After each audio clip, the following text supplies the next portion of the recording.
1000 subscribers तो हर कोई easily gain कर लेता है, लेकिन असली दिक्कत आती है 4000 वॉच आवर कंप्लीट करने में, क्योंकि ये कंप्लीट किए बिना आपको यूट्यूब के सभी मोनेटाइजेशन फीचर नहीं मिलते हैं। ऑल्दो यूट्यूब ने अपने प्लेटफॉर्म पे क्रिएटर्स की जनसंख्या बढ़ाने के लिए और नए क्रिएटर्स को लालच देने के लिए नई यूट्यूब मोनेटाइजेशन पॉलिसी निकाली तो थी, जिसकी वजह से आपको 500 सब्सक्राइबर्स और 3000 वॉच आवर में सुपर चैट और मेंबरशिप जैसे फीचर मिल जाते हैं। लेकिन यूट्यूब पार्टनरशिप प्रोग्राम में ऐड होने के लिए आपको 1000 सब्सक्राइबर्स और 4000 वॉच आवर चाहिए ही चाहिए, या फिर अपने शॉर्ट्स पे 10 मिलियन व्यू चाहिए, वो भी 90 दिन के अंदर। अब ये शॉर्ट वाला क्राइटेरिया कंप्लीट करना लगभग इम्पॉसिबल के बराबर है, अंटिल आप कुछ ज्यादा ही यूनिक ना कर रहे हो। इसलिए हम 4000 वॉच आवर को कंप्लीट करने पे ही फोकस करेंगे। इस वीडियो में मैं आपको 5 ऐसी स्ट्रेटेजीज बताने वाला हूँ जिसको अगर आपने फॉलो कर लिया तो 4000 वॉच आवर आप सिर्फ एक महीने के अंदर कंप्लीट कर सकते हो। अब आपको लग रहा होगा कि मैं फेंक रहा हूँ, क्योंकि आपको लगता है कि 4000 एक बहुत ही बड़ा नंबर है, बट रियलिटी ये है कि ये उतना बड़ा नंबर भी नहीं है जितना आप सोच रहे हैं, बल्कि आप लोगों की वॉच आवर को लेकर अप्रोच ही गलत है, जिसकी वजह से आप 1-2 साल हो जाने के बाद भी इस क्राइटेरिया को कंप्लीट नहीं कर पाते। आपको 4000 वॉच आवर के पीछे तो भागना ही नहीं है, बल्कि आपका असली टारगेट कुछ और होना चाहिए। और आपका असली टारगेट क्या है वो समझाने के लिए मुझे थोड़ी सी मैथ की हेल्प लेनी पड़ेगी। वॉच आवर हम लोगों को व्यूज से मिलते हैं, तो एक बार इसका हिसाब लगाते हैं। 4000 वॉच आवर को अगर हम मिनट में कन्वर्ट करें तो ये होते हैं 2,40,000 मिनट, और एक यूट्यूब वीडियो पे एवरेज व्यू ड्यूरेशन आराम से 2 मिनट की आ ही जाती है। तो अगर हम 2,40,000 को 2 से डिवाइड करें तो ये बनते हैं 1,20,000, और यही है आपका असली टारगेट, 1,20,000 व्यूज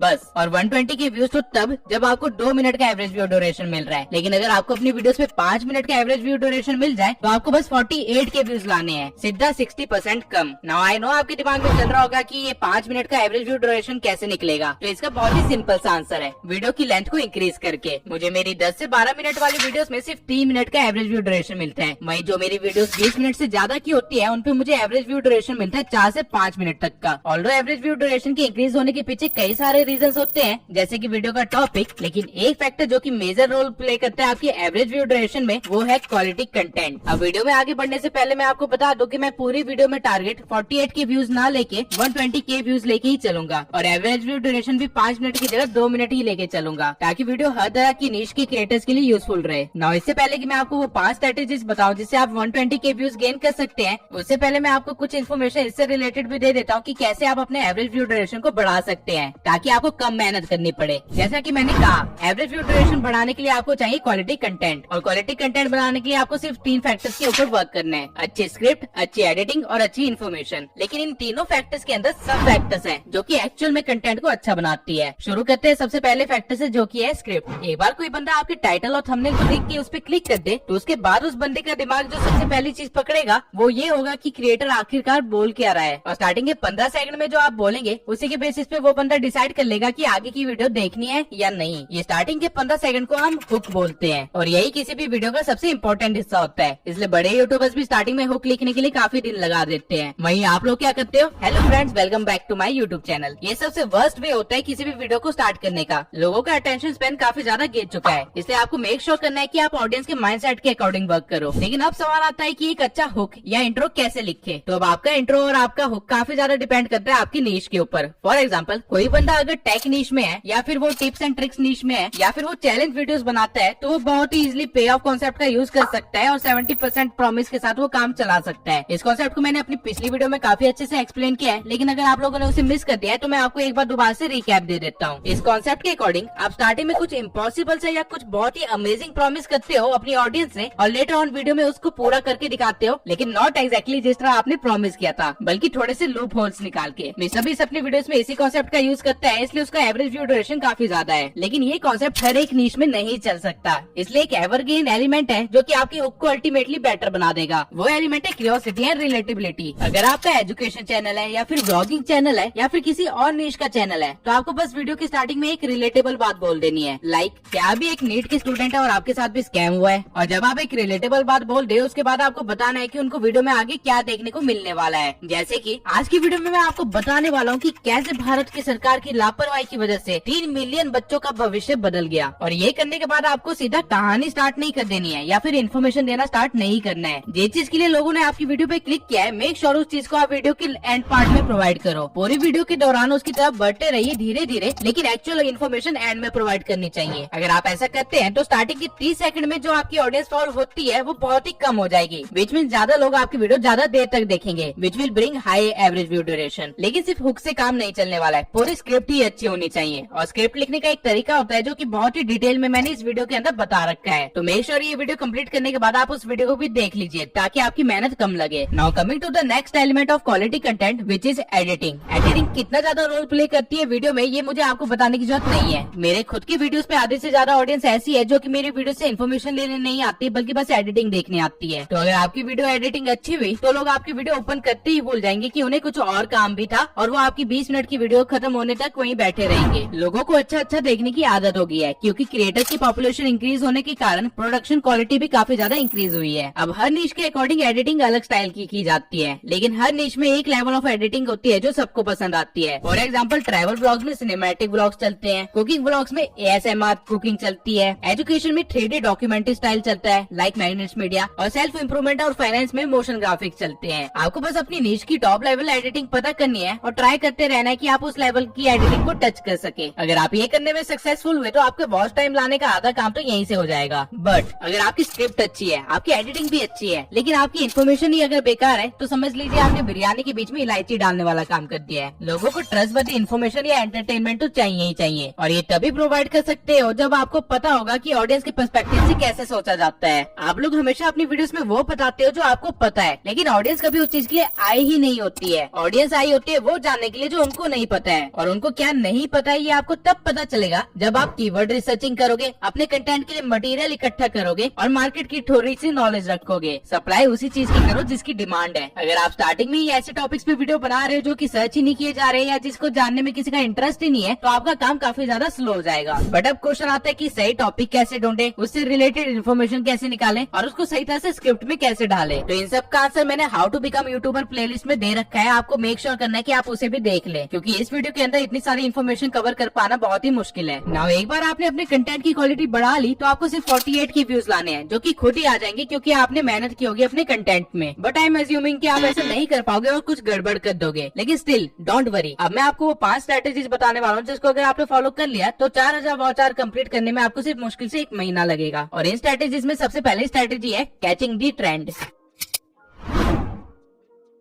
देखिए, आपके चैनल की वॉच आवर कंप्लीट ना होने के पीछे बहुत ही सिंपल सा रीजन है, व्यूज ना आना। और व्यूज लाने का एक बहुत ही सिंपल सा तरीका है ट्रेंड को पकड़ना। अब ट्रेंड को पकड़ने के भी 2 तरीके होते हैं जो कि आपकी नीश पे डिपेंड करेगा। अगर आप किसी ऐसी नीश में है जो कि ट्रेंडिंग न्यूज या फिर वायरल मीम या फिर किसी कंट्रोवर्सी के ऊपर कंटेंट बना सकता है बिना अपने नीश को ब्रेक किए, तो आपके तो मजे ही मजे हैं। कुछ ऐसी नीशेस जो ये काम कर सकती है वो है roasting channels, education channels, vlog channels या रिएक्शन चैनल्स। आप लोगों के लिए काम बहुत ही ज्यादा आसान है। लेकिन अगर आप किसी और नीश में हो जैसे कि मेरी नीश, तो आपको दूसरा तरीका आजमाना पड़ेगा जो कि है ट्रेंड जैकिंग। आपको अपनी नीश से रिलेटेड टॉपिक वीडियो या फिर बंदे से रिलेटेड वीडियो बनाना स्टार्ट कर देना चाहिए, जैसा कि मैंने किया था डिकोडिंग वाईटी, एल्ग्रो और डुगराटी के ऊपर वीडियो बनाकर। आप अगर जल्द से जल्द वॉच टाइम कंप्लीट करना चाहते हैं तो बेस्ट यही होगा कि आप वो प्रोवाइड कीजिए जो ऑडियंस देखना चाहती है। हो सकता है आपके पास खुद का कंटेंट हो जो कि बहुत ही ज्यादा यूनिक हो और आपको पूरा कॉन्फिडेंस हो कि वो वर्क करेगा, लेकिन वो चीज कहीं ना कहीं हमेशा एक्सपेरिमेंटल ही रहेगी। क्योंकि जब आप एक नया चैनल स्टार्ट करते हो तो यूट्यूब मिनिमम 3 महीने तो लेता ही है आपको सही तरह से इंप्रेशन देने के लिए और आपकी एक्चुअल टारगेट ऑडियंस को पकड़ने के लिए। लेकिन यूट्यूब का ये प्रोसेस फास्ट करवाया जा सकता है अगर आप सीधा ट्रेंड को ही पकड़ लो। तो आपको बस 20 से 24 वीडियोस बनानी है ट्रेंडिंग टॉपिक के ऊपर या ट्रेंडिंग बंदे से रिलेटेड, और आपका काम हो जाएगा। और जरूरी भी नहीं है कि ये वीडियोस कोई बहुत ही ज्यादा हाई क्वालिटी वीडियोस हो। लेकिन आई नो अब आपके दिमाग में ये क्वेश्चन आ रहा होगा कि ये 20-24 वाला नंबर आया कहाँ से, तो चिंता मत कीजिए, मैं अभी समझा देता हूँ। अगर आपने किसी ट्रेंडिंग टॉपिक पे सही एसईओ और थंबनेल के साथ वीडियो अपलोड करी है तो आपको मिनिमम 5000 व्यूज तो आएंगे ही। डजंट मैटर की वीडियो के अंदर इन्फॉर्मेशन कैसी है, आपको बस ध्यान रखना है कि वीडियो 10 मिनट के आसपास की हो। नाउ अगर आपको 120 के व्यूज चाहिए और आपको हर वीडियो पे 5 के व्यूज आ रहे हैं तो 20 से 24 वीडियो में आपका काम हो जाएगा। और ये 20 वीडियोस का नंबर मैं सिर्फ थियोरेटिकली दे रहा हूँ। असल में अगर आपने 10 से 15 वीडियो की भी कंसिस्टेंसी मेंटेन कर ली, वो भी पहले महीने में, तो उनमें से एक वीडियो फॉर श्योर 5000 से ज्यादा व्यूज लेके ही आएगी और वो चीज आपके प्रोसेस को एक्सेलरेट कर देगी। अब मैं वैसे तो हमेशा अपनी वीडियोस में क्वालिटी पे फोकस करने के लिए कहता हूँ, बट अगर आपको फास्ट रिजल्ट चाहिए तो इस बार मैं आपको क्वालिटी की जगह क्वांटिटी के साथ खेलने के लिए कहूंगा। लेकिन हाँ, अगर आपके अंदर 3 महीने का पेशेंस है तो अगेन मैं सेम चीज कहूंगा कि क्वालिटी के ऊपर वर्क कीजिए, आपको 3 महीने के अंदर ग्रांटेड सक्सेस मिलेगी। नाउ ये तो था एक तरीका महीने भर के अंदर 4000 वॉच आवर कंप्लीट करने का। अब दूसरे तरीके पे आते हैं जो कि है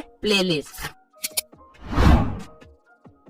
अब एक बार आप लोग मेरे चैनल के स्टैट्स देखिए। ये मेरी एक प्लेलिस्ट है जिसमें लगभग 9 वीडियोस है और लास्ट 28 डेज में मैंने सिर्फ एक ही वीडियो ऐड करी है इस प्लेलिस्ट के अंदर, लेकिन स्टिल इस प्लेलिस्ट के थ्रू मुझे 12,000 व्यूज आए हैं और 1,000 घंटे का वॉच आवर भी कंप्लीट हुआ है। और ये तब हुआ है जब मेरी प्लेलिस्ट में कोई भी चीज ऑर्डर वाइज नहीं लगी हुई है और मेरी हर एक वीडियो दूसरी वीडियो से लिंक्ड नहीं है। नाउ आप इमेजिन कीजिए, अगर आप अपने कंटेंट से रिलेटेड एक प्लेलिस्ट बनाते हैं जहाँ प्रीवियस वीडियो की पार्ट्स आगे लाते जाते हैं और उनको एक ऑर्डर वे में सेट कर देते हैं और साथ ही जो आपने प्लेलिस्ट बनाई है वो लोगों की डिमांडेड प्लेलिस्ट है, तो क्या होगा? मैं बताता हूँ क्या होगा। अगर आप एक महीने के अंदर ही 10 वीडियो की प्लेलिस्ट बना लेते हैं जिसमें मान के चलते हैं कि आपको हर वीडियो पे 10,000 रिटर्निंग व्यूज आ रहे हैं, तो आपको एक महीने के अंदर 100K व्यूज गेन हो जाएंगे, जिनका एवरेज व्यू ड्यूरेशन अगर हम 3 मिनट लेके चले तो आपके 5,000 वॉच आवर कम्प्लीट हो चुके होंगे। अब क्वेश्चन आता है कि ये 10,000 रिटर्निंग व्यूज कैसे लाएं और साथ ही 3 मिनट का एवरेज व्यू ड्यूरेशन कैसे पाए? तो डरिए मत, मैं अभी बताता हूँ। आपको कोई एक चैलेंज फॉलो करना होगा, जैसे कि 75 डे चैलेंज या फिर making 10 lakhs in 1 month challenge या फिर कुछ भी ऐसा। इससे होगा क्या कि आपकी पहली वीडियो की वायरल होने के चांसेस 50% बढ़ जाएंगे। लेकिन अगर ऐसा नहीं भी होता है तो जो भी लोग आपकी पहली वीडियो देखेंगे वो एक सफर में कनेक्ट हो जाएंगे आपके साथ। इस केस में आप क्वालिटी के साथ कॉम्प्रोमाइज नहीं कर सकते हैं, आपको अच्छी वैल्यू और अच्छी वीडियो क्वालिटी देनी ही पड़ेगी। ना जो भी लोग आपकी जर्नी में आपको देख रहे होंगे बहुत ज्यादा चांसेस है कि वो आपकी पूरी वीडियो देखा करेंगे। और अगर आपने स्क्रिप्टिंग और एडिटिंग भी ठीक रखी होगी तो आपको बहुत इजीली 3 मिनट का एवरेज व्यू ड्यूरेशन तो मिल ही जाएगा। डजंट मैटर कि आपकी नीश क्या है, आप इजीली कोई भी चैलेंज फॉलो कर सकते हैं। फॉर एग्जाम्पल, अगर आप एक ट्रैवल ब्लॉगर है तो आप विजिटिंग 28 सिटीज इन 28 डेज कर सकते हैं। अगर फूड ब्लॉगर है तो ट्राइंग 28 रेस्टोरेंट्स इन 28 डेज कर सकते हैं। या फिर टेक नीश के अंदर है तो 28 कूल गैजेट्स इन 28 डेज कर सकते हैं। या फिर टिप्स एंड ट्रिक्स नीश में हो मेरी तरह तो कोई भी चीज के ऊपर प्लेलिस्ट बनाई जा सकती है, like growing from 0 to 100K in 28 days या समथिंग लाइक दैट। आइडियाज की कमी नहीं है, अब तो आइडिया आपको ChatGPT भी दे देगा। पॉइंट ये है कि अगर आप ट्रेंडिंग टॉपिक्स को पकड़ के न्यू व्यूज नहीं ला सकते हैं तो प्लेलिस्ट बना के रिटर्निंग व्यूज बढ़ा लीजिए। और इस तरह के चैलेंजेस की अच्छी बात ये होती है कि अगर आप इसमें फेल भी हुए तो आपका कुछ नहीं बिगड़ने वाला है, क्योंकि आपके पास खोने के लिए वैसे भी कुछ नहीं था, बल्कि आपके पास और कंटेंट के आइडिया मिल जाएंगे, जैसे कि what I did wrong in my 28 day challenge या what I learned in my 28 day challenge या फिर समथिंग लाइक दैट। और अगर आप में थोड़ी सी पेशेंस हुई तो मैं सजेस्ट करूंगा कि एटलीस्ट 3 महीने इस तरह के एक चैलेंज को कंटिन्यू रखना। स्टार्टिंग में भले ही व्यूज ना आए लेकिन आखिरी मंथ में एक मैजिक होगा और आपको सडन ग्रोथ दिखेगी। यूट्यूब का एल्गोरिदम कुछ इसी तरह वर्क करता है। अब आपने रिटर्निंग व्यूज लाना भी सीख लिया और यूनिक व्यूज को कैसे लाना है वो भी सीख लिया अपने वॉच आवर को बढ़ाने के लिए। लेकिन ये जो हमने अभी सीखा है ये काम बहुत ही ज्यादा आसान हो जाएगा अगर आपने अपने डाटा को पढ़ना सीख लिया तो। और वही हमारा तीसरा पॉइंट है, एनालिटिक्स। किसी भी सोशल मीडिया का सबसे बड़ा सच है डाटा, और जो डाटा कह रहा है उसे समझो और वही करो तो तुम्हारा काम खुद ब खुद सोशल मीडिया ही कर देगा। और यूट्यूब की ये बहुत ही अच्छी बात है कि वो आप लोगों को बहुत ही ज्यादा डाटा प्रोवाइड करता है। मैंने पहले भी कहा और मैं दोबारा से रिपीट करूंगा, जो चीज सोशल मीडिया पे पहले वर्क कर चुकी है वो दोबारा वर्क जरूर करेगी। लेकिन अब आप कहोगे कि इस चीज का डाटा यूट्यूब कहाँ प्रोवाइड करता है, तो जवाब है प्रोवाइड करता है। आपको सबसे पहले अपने एनालिटिक्स में जाना है यूट्यूब स्टूडियो के, और फिर कंटेंट वाले टैब में जाके how viewers find your videos पे जाना है। यहाँ पे आपको यूट्यूब सर्च वाले आइकन पे आना है and you will get all the keywords on which your video and channel is ranking. अब जो कीवर्ड्स आपके चैनल के लिए पहले से वर्क कर रहे थे, अगर आप उन कीवर्ड्स के ऊपर और वीडियो बनाएंगे तो ऑब्वियसली वो वीडियोस चलेंगी और आपको और भी ज्यादा व्यूज मिलेंगे, क्योंकि लोग आपको ढूंढ ही उस कीवर्ड की वजह से पा रहे हैं। जैसे कि मेरे केस में आप देख सकते हैं, मेरे चैनल नेम के बाद यूट्यूब ऑटोमेशन और कैपकट वीडियो एडिटिंग की वजह से लोग मुझे ज्यादा ढूंढ पा रहे हैं। और जब भी मैंने इन टॉपिक्स के ऊपर वीडियो बनाई है तो आप खुद देख सकते हैं कि उन्होंने कितना अच्छा परफॉर्म किया है। आपके पास अगर पुराना चैनल है जिसपे थोड़ा सा कंटेंट डला हुआ है तो आपके पास ये डाटा भी होगा। और बाय चांस अगर आपका चैनल टोटली नया है तो आई विल प्रेफर कि आप ट्रेंड चेकिंग का ही इस्तेमाल करें। नाउ एनालिटिक्स में ये इकलौता फीचर नहीं है जो कि आपके काम का है, बल्कि यूट्यूब सर्च टैब के साइड में ही आपको सजेस्टेड वीडियो दिखेगी, जहाँ से ये पता चलता है कि आपकी वीडियो किस वीडियो के बाद सजेस्ट की जा रही है। अब मैक्सिमम वीडियोस तो वही होंगी जो कि आपने क्रिएट किया है और उसी के बाद आपका कंटेंट सजेस्ट हो रहा होगा, लेकिन स्टिल उसके बीच में कहीं ना कहीं कुछ वीडियोस ऐसी भी होंगी जो आपने क्रिएट नहीं की है। आपको इसी तरह की वीडियोस ढूंढनी है। फॉर एग्जाम्पल, मेरे डाटा में मैं वॉइस ओवर वाली वीडियो के बाद सजेस्ट हो रहा हूँ। इसका मतलब ये है कि अगर मैं वॉइस ओवर से रिलेटेड कुछ भी वीडियो बनाऊंगा तो उस पर अच्छे व्यूज आने के काफी ज्यादा चांसेस है। तो मुझे टॉपिक ढूंढने में ज्यादा मगजमारी नहीं करनी है, जो डाटा कह रहा है बस वही करना है और इंप्रेशन अपने आप आ जाएंगे। ना मैंने आपको डाटा के हिसाब से टॉपिक ढूंढना सिखा दिया, यूनिक व्यूअर्स को लाना सिखा दिया, रिटर्निंग व्यूअर्स को सस्टेन करना भी सिखा दिया। इसलिए अगली स्ट्रेटेजी पे बढ़ने से पहले मैं आपको एक कोट बताऊंगा, जो जितना दिखता है वो उतना बिकता है। हो सकता है आपके वीडियोस वगैरह सब अच्छे हो और आप कोई अच्छी सी स्ट्रेटेजी भी फॉलो कर रहे हो, लेकिन अगर आपको इंस्टेंट रिजल्ट चाहिए तो उस केस में आपको अगली स्ट्रेटेजी यूज करनी पड़ेगी, जो कि आपके व्यूज और वॉच टाइम को एकदम से बढ़ा देगी। ये स्ट्रेटेजी है कोलैबोरेशन। मिस्टर बीस्ट की पिछली 5 वीडियो में सिर्फ 100 मिलियन प्लस ही व्यूज आ रहे थे, लेकिन जैसे ही उन्होंने 50 यूट्यूबर्स को इंक्लूड करके वीडियो बनाई, बूम, सीधा 2 वीक्स के अंदर 200 मिलियन प्लस व्यूज, और 1 महीने में ये वीडियो बड़े आराम से 300 मिलियन व्यूज भी क्रॉस कर देगी। लेकिन आपको अपना काम चलाने के लिए 50 यूट्यूबर्स नहीं चाहिए, एक भी चलेगा। आपको अपनी निश का कोई एक यूट्यूबर देखना है जो कि सेम लेवल पे हो या फिर आपसे थोड़ा अपर लेवल पे हो। अगर आप उनसे कोलैब कर पाए तो आपकी वीडियो पे बहुत सारे नए व्यूज आएंगे, आपको अच्छी खासी रीच मिलेगी और आपका वाउचर बहुत ही जल्दी कंप्लीट हो जाएगा। लेकिन अब सवाल आता है कि कोई भी बड़ा यूट्यूबर आपके साथ कोलैब क्यों करेगा? सिंपल सा रीजन है, तब जब आप उसका कुछ फायदा करवाओगे। और किसी भी बड़े यूट्यूबर को उसका फायदा दिखाने के लिए आपको सबसे पहला काम जो करना होगा वो होगा अपने चैनल को बेटर बनाना। अगर आपका चैनल बहुत ही ज्यादा नूब है या फिर अनऑप्टिमाइज है तो ऑब्वियसली कोई भी क्रिएटर आपके साथ कोलैब नहीं करेगा, क्योंकि इससे उसका ही नुकसान होने वाला है। लेकिन वहीं अगर आपने क्वालिटी कंटेंट बना रखा होगा और आपका चैनल अच्छे से ऑप्टिमाइज होगा और उसकी खुद की एक ब्रांड वैल्यू भी होगी, भले ही छोटे लेवल पे हो, तो ऑब्वियसली हर क्रिएटर आपके साथ कोलैब करना चाहेगा। अगर आप क्वालिटी कंटेंट बना रहे हैं तो उसके बाद आपको करना क्या है, आपको एक बड़े क्रिएटर को ढूंढ के उसे एक ऑफर देना है। ऑफर आप अपने अकॉर्डिंग कुछ भी बना सकते हैं, जैसे कि उसको अपनी कोलैब वीडियो की अर्निंग देना या फिर उसको कोई ऐसी सर्विस प्रोवाइड करना जो उसे चाहिए लेकिन मिल ना रही हो, जैसे कि थंबनेल या स्क्रिप्टिंग या रिसर्चिंग या कुछ भी। या फिर आप एक दूसरा मेथड यूज कर सकते हैं जो कि थोड़ा लंबा है लेकिन काफी ज्यादा इफेक्टिव है, रिलेशनशिप बिल्ड करना। अगर आप लोगों को दोस्त बनाते हैं तो उनसे काम करवाना बहुत ही इजी हो जाता है, लेकिन इस चीज में थोड़ा टाइम लगता है और आपके पास नेटवर्किंग और कम्युनिकेशन स्किल्स अच्छी होनी चाहिए इस काम के लिए। अब ऑब्वियसली इस वीडियो के अंदर मैं आपको ये चीज तो नहीं सिखा सकता, ये तो आपको खुद ही डेवलप करनी पड़ेगी। बट मेक श्योर अगर आप कोलैबोरेशन कर रहे हैं तो आपको कुछ पॉइंट्स का ध्यान रखना है। कोलैब किसी अपनी नीश वाले बंदे से ही करना जिसके व्यूज या सब्सक्राइबर्स आपसे 3x हो। बस ऐसा ना हो कि आपके 1000 सब्सक्राइबर्स है और आप सीधा 100K वाले के पास पहुंच गए कोलैब के लिए पूछने के लिए। वो कभी भी इंटरेस्टेड नहीं होगा आपके ऑफर में अंटिल आप उसको कुछ बहुत ही ज्यादा यूनिक ना प्रोवाइड कर रहे हो। सेकंड पॉइंट इज कोलैब आपको ऐसा नहीं करना है कि दोनों लोग मिलकर एक वीडियो बना लेते हैं, ये कोई इंस्टाग्राम नहीं है। अगर आप चाहते हैं कि कोलैब दोनों क्रिएटर्स को इक्वली फायदा दे तो एक वीडियो को 2 पार्ट्स में बनाओ और दोनों पार्ट्स को अलग अलग चैनल पे डाल दो और वीडियो के स्टार्टिंग में और एंडिंग में मेंशन कर दो कि इसका पहला पार्ट दूसरे चैनल पे है और इसका दूसरा पार्ट दूसरे चैनल पे है। ऐसे दोनों लोगों को नई ऑडियंस मिलेगी और व्यूअर्स भी मिलेंगे। तीसरा पॉइंट है कि अगर आपने रिलेशन बना लेते हो किसी भी बड़े यूट्यूबर के साथ तो उसको किसी भी कोलैब के लिए फोर्स मत करना। ऐसा करके आप सिर्फ अपना रिलेशन खराब करोगे। लॉन्ग टर्म में ये रिलेशनशिप आपको काफी ज्यादा फायदा दे सकते हैं, तो स्टार्टिंग में उसे खराब मत कर लेना। और चौथा पॉइंट है जो कि सबसे इम्पोर्टेंट पॉइंट भी है, जब आप कोलैब कर रहे हो तो आपको ग्राफ में एकदम से एक स्पाइक दिखाई देगा जो कि एकदम से फिर नीचे भी गिरेगा अगर आपने अपनी क्वालिटी और कंसिस्टेंसी मेंटेन नहीं करी होगी तो मेक श्योर अगर आपने कोलैब किया है तो उसके बाद आपको कंसिस्टेंट तो रहना ही पड़ेगा, साथ में आपकी क्वालिटी भी अच्छी होनी चाहिए जो आपने कोलैब वाली वीडियो में प्रोवाइड करी थी। हल्का सा क्वालिटी में चूक आपके चैनल को डेड भी करवा सकता है। नाउ कोलैब करने से आपका काम रातों रात तो बन सकता है, लेकिन आप अगर दूसरे पे डिपेंड नहीं होना चाहते हैं तो हमारे पास एक लास्ट मेथड भी है वाउचर बढ़ाने का।